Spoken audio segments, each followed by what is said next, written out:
Hello and welcome to the book of Isaiah.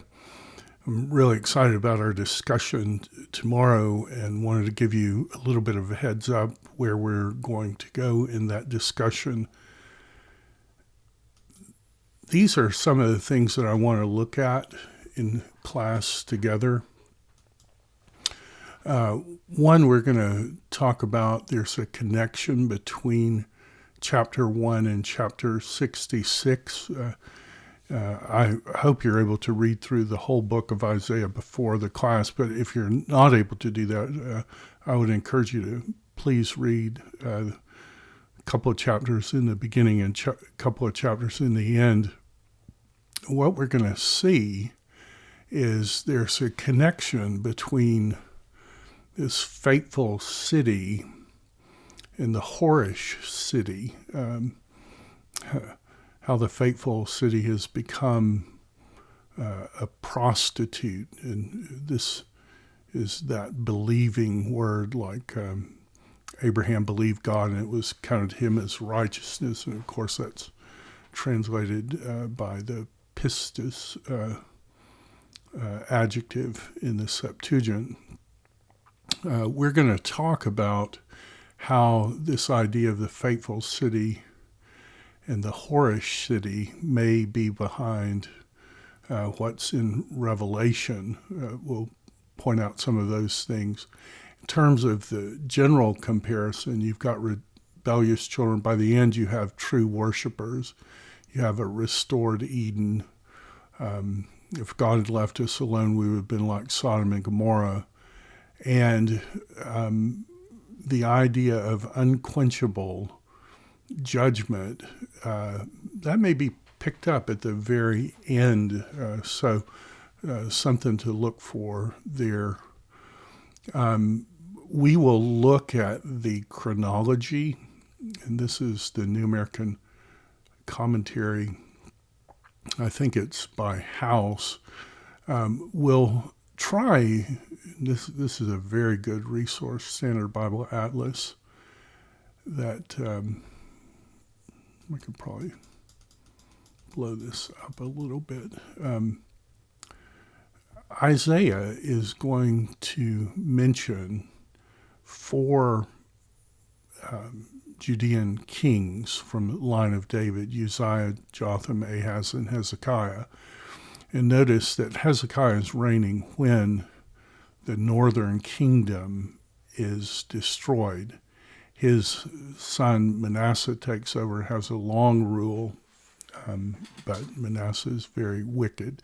Manasseh is not mentioned, so the idea is probably the book covers sometime in Uzziah's reign towards the end of Hezekiah's reign.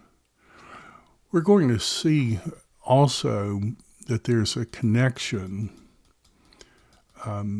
between Isaiah 7 and Isaiah 36. In fact, I have a Dropbox link there. When you look at these passages, and this is the passage in 36 through 39, there's a strange thing in Scripture that much of the material in 36 through 39 is verbatim to 2 Kings 18, but it's not perfect. There are some words that are different. There are some sentences that are left out. There are some words that are added. And so it raises, like here, we have the word all in the Isaiah passage, not in the Kings. And so what's going on there? Why is this section given two times? And there are all kinds of ideas about that when we look at the section. But Isaiah 7 situates Hezekiah's prophecy at the same place where this event happens, and this event is recorded twice in Scripture. So there's some kind of connection between the virgin will conceive passage and then what happens later in Hezekiah's reign. We're going to ask the question, why? We'll look at the main divisions of the book, being Isaiah 1 to 39. Basically, it's a Syrian invasion that's the background there. And in Isaiah 40 through 66, it's the Babylonian exile has happened. And so there's a question like what's going on there. We're going to look at that in the course of the semester, but you might want to watch out as you read through. It's interesting, and I could have put this in the previous one, but it's interesting that some of the Jewish writers are trying to connect this Assyrian official with something that goes on in chapter 7, and we're going to check McGrath Gedaloth for that to see what they're doing. But really interesting, kind of confusing thing going on there.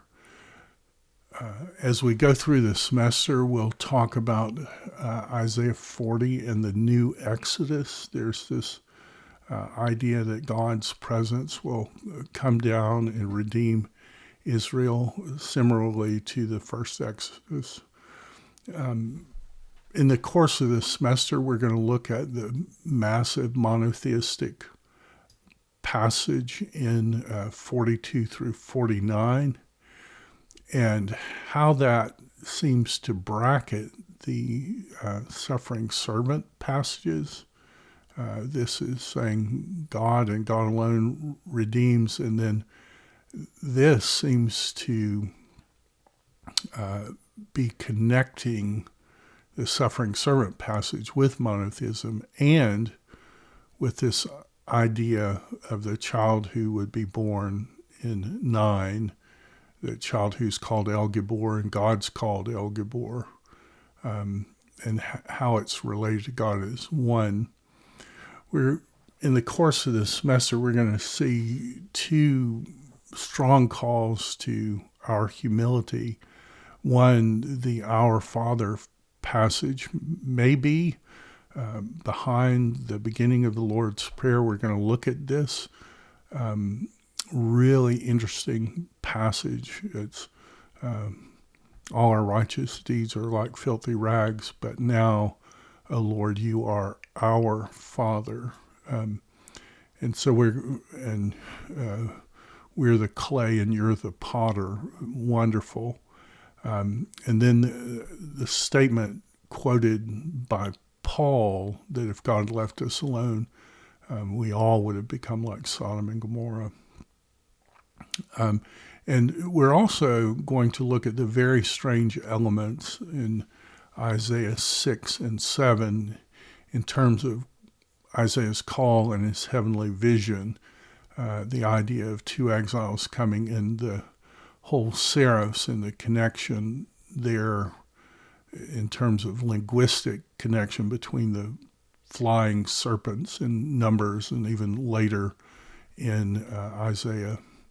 And then God's statement, preach in a way that they don't understand.